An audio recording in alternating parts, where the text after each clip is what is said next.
Situémonos en la Segunda Guerra Mundial. Estados Unidos en ese momento afrontaba una gran problemática con respecto a sus aviones. Al volver, los aviones presentaban gran daño, más que todo en el fuselaje, lo que es el cuerpo del avión. La problemática consistía en solucionar el problema de tanto daño en el fuselaje.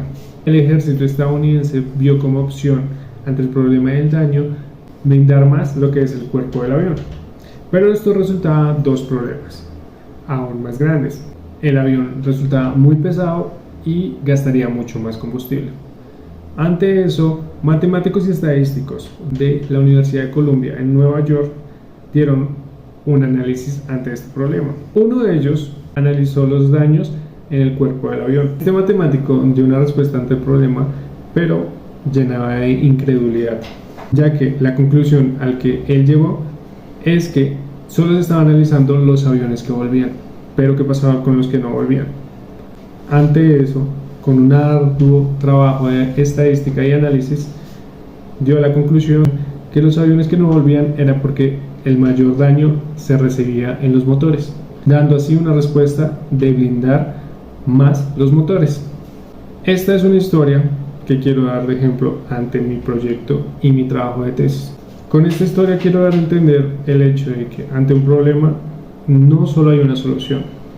Muchas veces la respuesta está en lo que no vemos, en lo que no percibimos, en lo que no preguntamos por su ausencia. Y así es la problemática que yo he visto y he presenciado ante la dislexia. Mi nombre es Jonathan Becerra, licenciado en Artes Visuales en Formación, y mi trabajo se trata de dislexia.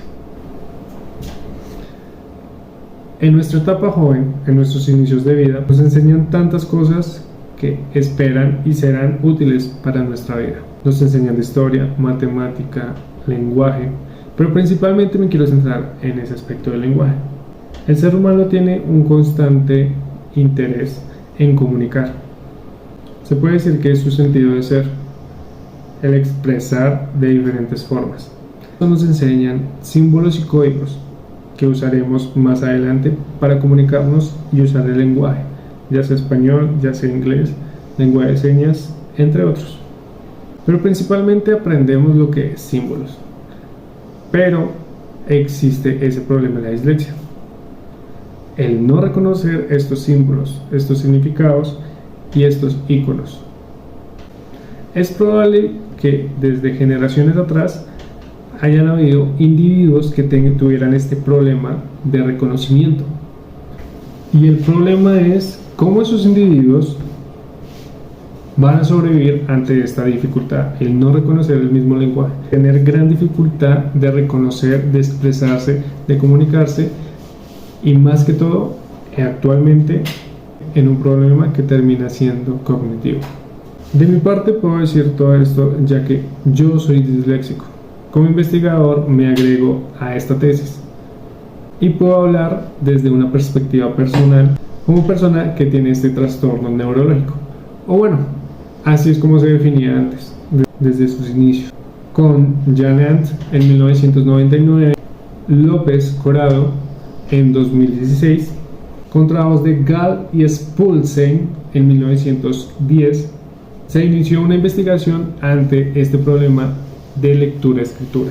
En ese momento solo pensaban que era una dificultad o una alteración ante la lectura, ya que ellos tomaron un caso de 1676, que fue el primer registro de una dificultad o una problemática con la lectura y la escritura, desarrollada por el doctor John Schmidt, ya que consistía en una pérdida temporal de reconocimiento de letras, de símbolos, de iconos, esto mostrando el primer incidente registrado de dificultad de lectura y escritura. Existen otros trabajos que complementan esto, como el del profesor Lollard en 1825, el cual él se estudió a sí mismo porque tuvo una crisis temporal que le impidió entender símbolos. Ahora bien, el término dislexia se desarrolla en 1872 para describir una lesión cerebral que causa una dificultad de reconocimiento o problemática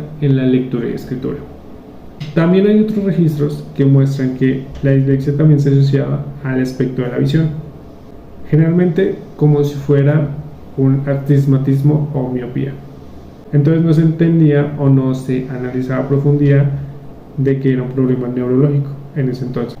Fue gracias a los aportes del Dr. Orton el cual dio los inicios de la investigación formal en dislexia e incluso la descripción y análisis clínico, así dando la conocida definición de un trastorno neurológico. Pero dejando un poco la historia o la evolución de la dislexia y centrándonos en el problema específico, es el hecho de que, como moraleja inicial, las investigaciones que se han recolectado no muestran un aspecto importante de la gente que tiene dislexia y se ignora, o bueno, eso se creía. He encontrado algunos estudios que muestran esa perspectiva que quiero dar en la tesis. Y antes de mencionar estos autores, quisiera mencionar mi perspectiva ante esta tesis. La razón de por qué la hago. Gran parte de las personas que tienen dislexia como yo, y he compartido historias con ellas, se evidencia la dificultad en el ámbito escolar o en el ámbito académico, con respecto a presentaciones, discursos, exponer en frente de otras personas e incluso que te vean el mismo cuaderno. Son dificultades y básicamente miedos que uno presenta, pero miedos muy latentes y constantes, ya que pasamos mucho tiempo de nuestra vida educándonos o entrando en el sistema educativo. Esos miedos se pueden presentar en aspectos comunes con el hecho de la escritura, de que la forma como tú escribes, los errores ortográficos, el hecho de que no se pueda entender lo que se está escribiendo. Yo presencié mucho de esos temores, más que todo de mis maestros, de mis padres y de mis compañeros. Pero aquí la problemática fundamental, que es no el hecho de mis dificultades en la lectura y escritura, e incluso en mi aspecto cognitivo, sino también el aspecto emocional, de el autoestima y mi propia percepción de mí mismo. Dando una breve explicación, sin llegar a contar mucho de mi vida, algo que he analizado y he compartido con otras personas que tienen dislexia, es el hecho de que ante la inicial dificultad de reconocimiento de símbolos e iconos, afecta en tu aspecto posteriormente cognitivo. ¿A qué me refiero? A que no estarás en el mismo nivel que otros compañeros y siempre te vas a sentir en un nivel más atrás o en un proceso más atrás. Esto causando problemas de autoestima, inseguridad, muchos miedos, y si no tienes tratamiento resulta que termina siendo bastante difícil en la adultez, como me pasó a mí. Ahora bien, esa es la problemática ante todo el aspecto de la dislexia, pero no solo quiero centrarme en la problemática, hay un aspecto positivo y esperanzador que quiero realizar con este trabajo. Además de que en Colombia no hay muchos trabajos sobre dislexia. En la investigación que yo hice no se encontraban casi nada de trabajos sobre dislexia en Colombia. Sí se encontraban en otros países, muchos referentes estadounidenses, muchos referentes europeos, muchos referentes de otros países latinos, pero en Colombia no hay un desarrollo investigativo. Y con este trabajo quiero aportar ante esa investigación sobre dislexia. Ahora bien, existen varios autores que trabajan desde el aspecto pedagógico, psicológico y científico, herramientas para ayudar en esas dificultades que desarrollan o tienen las personas con dislexia. Trabajos como los de Janan en su libro Dislexia y dificultades de la lectura, que es una guía para maestros, muestra o da tips sobre ejercicios de rima, ejercicios de repetición, ejercicios fonológicos.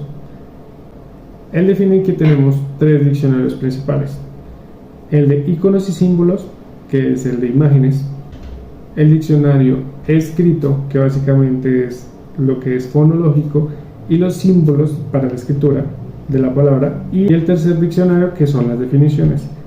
Esos tres diccionarios se enlazan para el reconocimiento de tu entorno. Por ejemplo, el hecho de que una mesa se sepa que es una mesa por la descripción o por su descripción, por la forma como se escribe la mesa y la imagen o la visualidad de la misma mesa. Por otro lado, Portello, en 2004, en su libro Dislexia en adultos y dislexia del desarrollo, muestra que la dislexia es una constante frustración de fracaso escolar. Esta lleva a la adultez, mostrando problemas serios de aprendizaje, de reconocimiento y de supervivencia en su estilo de vida. Hasta el momento he mencionado a algunos de los autores que analizan la dislexia desde su razón de qué es, tratando de dar una definición, pero no me quiero centrar en eso específicamente en el trabajo. Quiero centrarme en un cambio de perspectiva. Él no solo ve la dislexia desde una dificultad o algo que se tiene que tratar como una fórmula, sino algo que puede dar un cambio y crear algo nuevo. Por ejemplo, trabajos como el de Ellie Shearer 2017, titulado Significaciones más allá de la dislexia, cuestiona la categoría de dislexia, cuestiona el aspecto del diagnóstico y se centra en un aspecto más humano, psicológico y sentimental. Ellie Shearer enfoca todos sus esfuerzos en sustentar el hecho de que las personas que tienen dislexia aprenden a su propio ritmo, a un estilo de aprendizaje propio. Esto como propuesta ante esa problemática de frustración escolar o frustración de vida. Y este análisis es importante, ya que da a entender el hecho de que nosotros, las personas que tienen dislexia, aprendemos a un ritmo diferente y también con unas técnicas o metodologías diferentes que existen, pero que no abarcan todas nuestras problemáticas y retos que afrontamos. Por ejemplo, Tomayo Lorenzo, en 2017, con su trabajo La dislexia y las dificultades en la adquisición de la lectura-escritura, explica que hay diferentes problemáticas, no solo las habituales, o más que problemáticas llamémoslos retos, como tener dificultad al escuchar, al memorizar, al mantener una información e incluso no solo reconocerla, sino captarla y crear ese proceso analítico en tu cerebro para que se conserve. Incluso también muestra el hecho de dificultades de prestar atención. Ahora bien, recientemente he encontrado autores que dan ese sentido o esa búsqueda de dar una nueva definición de dislexia, que es el trabajo de Segnikler y Luque 2011, el cual señala en su trabajo, que es el de avances de investigación sobre la dislexia evolutiva, la complejidad de múltiples déficits asociados con problemas para reconocer sonidos y letras, el prestar atención y recordar lo que se lee. Por ejemplo, Beverly Stepher, la cual creó una compañía enfocada en analizar estas dificultades de aprendizaje, muestra una perspectiva más sensible y cercana. Si se entra en su página web, que termina siendo Learning Recover, se evidencia en una sección de comentarios muchas personas que padecen dislexia y ante los trabajos que ella aporta, dan sus historias de vida, su desarrollo e incluso su evolución. También hay otra compañía que se llama Maybe Dyslexia, una organización que busca cambiar la percepción pública sobre la dislexia. Esta compañía ha creado distintas campañas e incluso en su página web también muestra diferentes herramientas, tanto para padres, para maestros y para personas que tenemos dislexia. Interesante no es eso, sino la campaña que hizo sobre LinkedIn, en la cual fomenta una categoría nueva que existe, la cual es pensamiento disléxico o dislexia ahí. Y a esto es a lo que quiero llegar, dar esa nueva perspectiva con mi trabajo, dar una perspectiva de que la dislexia no solo tiene retos, no solo tiene dificultades, el mostrar si es posible el hecho de que la dislexia abra espacio para nuevos pensamientos, nuevas formas de solucionar problemas y nuevas habilidades. Con esto ya me enfoco lo que es el cuerpo de la investigación. El objetivo general es diseñar una metodología alternativa en torno al dibujo que ayude en los retos particulares de aprendizaje de las personas con dislexia. Los objetivos específicos es develar las dificultades y frustraciones que viven algunas personas con dislexia frente al aprendizaje, visibilizar las estrategias propias que utilizan algunas personas con dislexia para avanzar en su propio aprendizaje y comprender las estrategias visuales utilizadas por algunas personas para afrontar sus aprendizajes como retos que se les presentan como retos que les permiten avanzar en su forma de vida. Y se toman desde esta perspectiva porque desde mi historia de vida yo he desarrollado ciertas características o ciertos ejercicios que han ayudado a entender ciertas cosas, a reconocer e incluso a memorizar. Con esto quiero comprobar si es posible crear una metodología para cada reto, tanto común en la dislexia como particular. Me he encontrado con nuevas investigaciones que he agregado. Este estudio sugiere que la naturaleza visual de las asignaturas de arte y diseño pueden contribuir a la mayor prevalencia de la dislexia en estudiantes de arte. Esto sugiere que los disléxicos pueden ser candidatos potenciales para la educación en diseño y en las áreas específicas en el arte.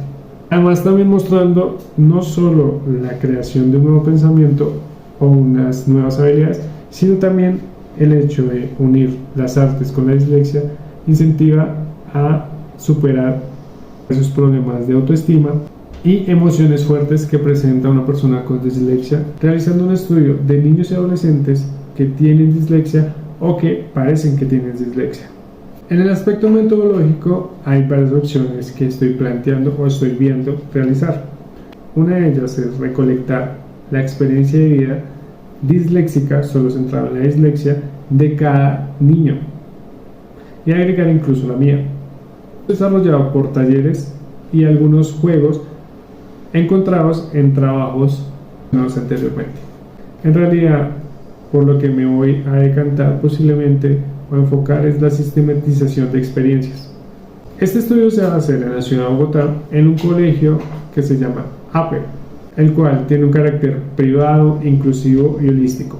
Hasta el momento, lo que se ha planteado en el aspecto metodológico es el desarrollo de talleres combinados con unas entrevistas flexibles para conocer, reconocer tanto la vida de ellos, su experiencia, pero también su percepción, tratando de hallar lo que fue con la historia inicial de lo que no se percibe, pero ahí está.